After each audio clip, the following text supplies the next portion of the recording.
How you doing, Phyllis? Hello, how are you? Pleased to meet you. You too, you Yes. too. So what are you doing here at the Urban Revival?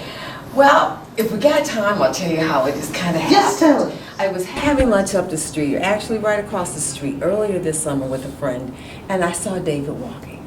And I said, that looks like, I know him. So I said, hey, and so we talked, and I remembered him, he doesn't remember me. I'm a few years younger than him, but we were raised around the corner from each other.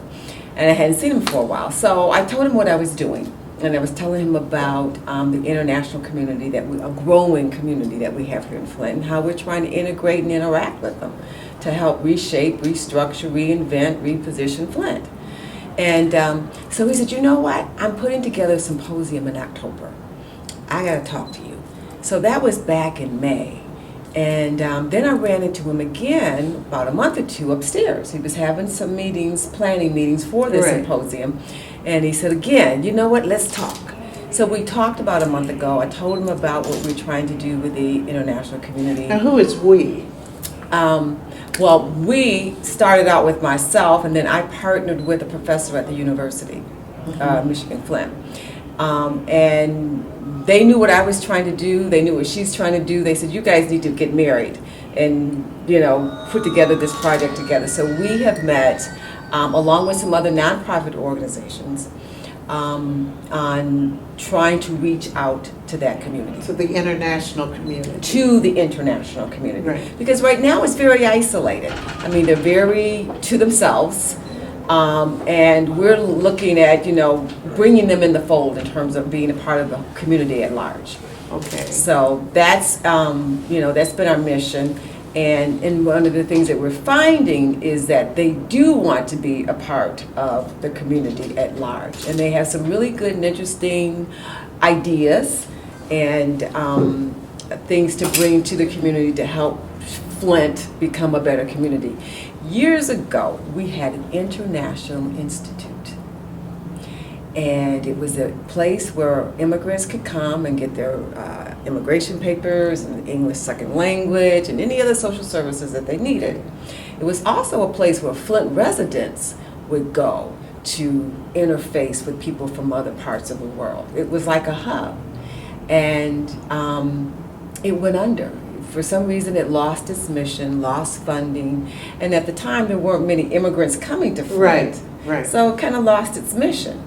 Who would have thought 20 years later, we got students from Syria, from India, Saudi Arabia, Africa, coming back to Flint, to Flint, different immigrants from what they were back in the 60s. They were coming from Poland and, Russia and Eastern European. So we have a different mixture of immigrants. Right. And so we're looking at, they bring so much Absolutely. to a community. How can we... This is fertile ground. Exactly. How can we, maximize that?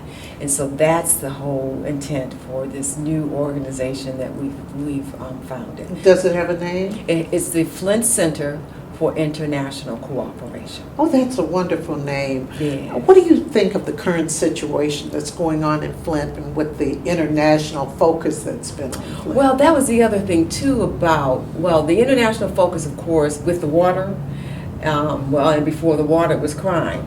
So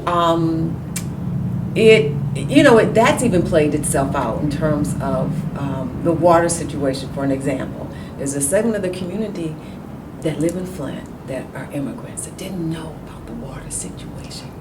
They didn't know. Oh, they You're didn't? not supposed to drink the water. And it was a language thing, okay. So it was an effort where it was like, we've got to go to the doors and say, hey. Let them know. Let them know. So that was just an example of how our community is diverse and some of the hurdles and the barriers as it relates to outreach. Communication is so important when it comes to international communities. Yeah. Yes. And it's a community that's kind of isolated, though. It's kind of over Right. there. Yeah, we know they're there. Well, but everybody doesn't think, maybe I'm not welcome. People Yes, second guess their place in the community too. And you can understand that. Right. Sometimes it's for survival based on where they're coming from or whatever. We don't know. But it's our effort, the cooperation's effort to say, hey, we're here for you.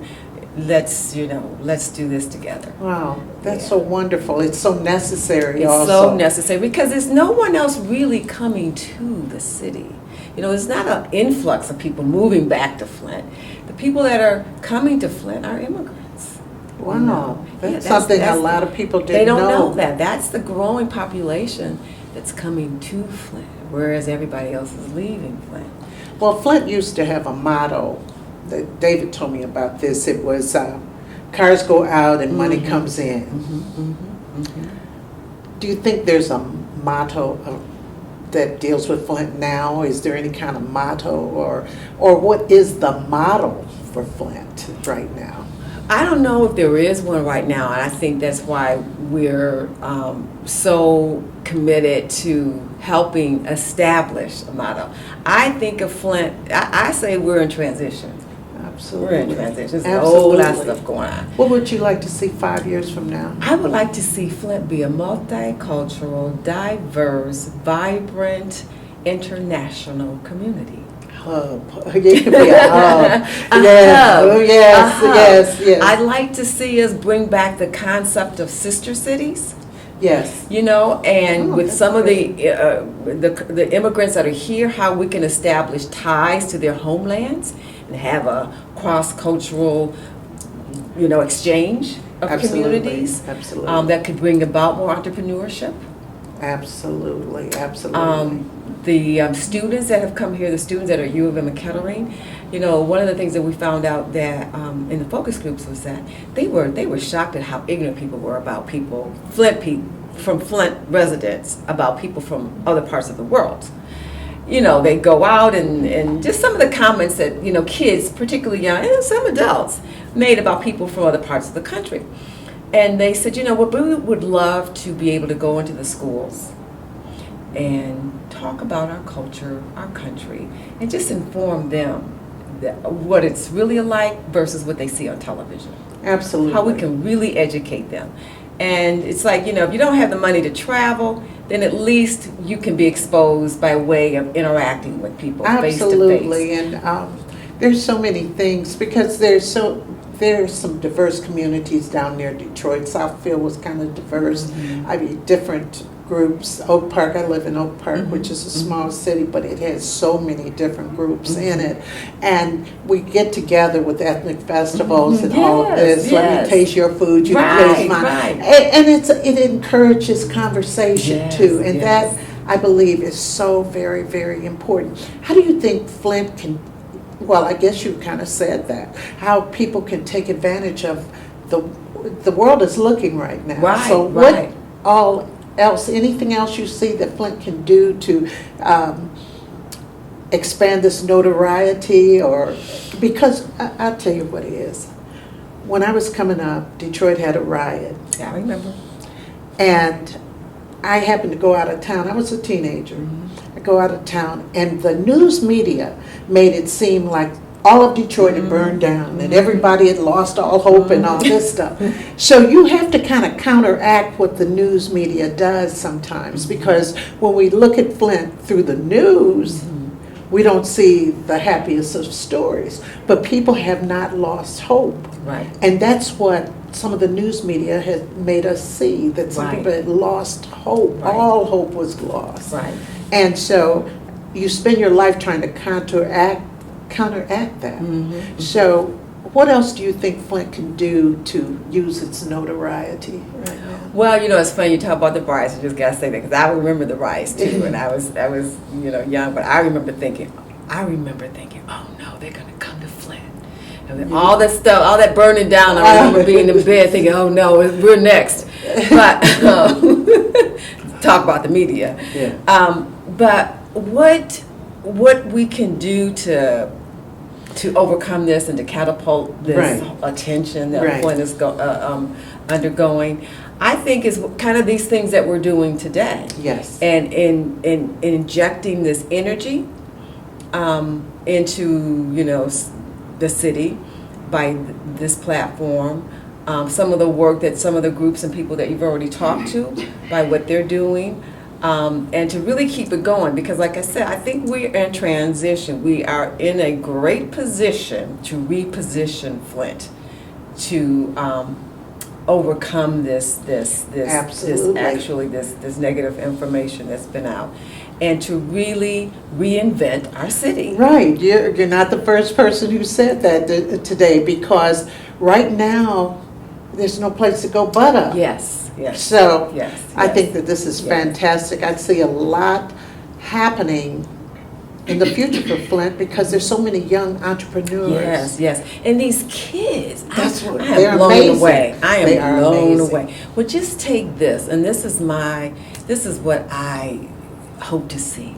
I would love to see a young Flint native and a native from Nigeria student come together and create some explosion of entrepreneurship.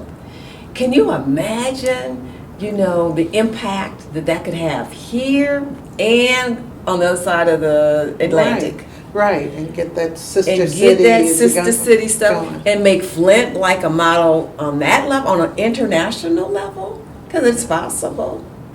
Well, But you're- these young kids can do it though. They can, and they can have do the it. desire to do it, Yes. because many of us were raised to come up, go to college, get a job, Right, and this exactly, and that, exactly. and work for somebody. Right, And right. a lot of them, they have that Oh, no, imagination. yeah, and that they, creativity. And they see the needs of the community, Yes, and they yes, go on. yes, Well, Phyllis, yes. this has been great. Thank you Yes, so thank you so much. This Yes, is I've wonderful. enjoyed it as well. Yeah, your yeah. excitement, I love it. Yeah.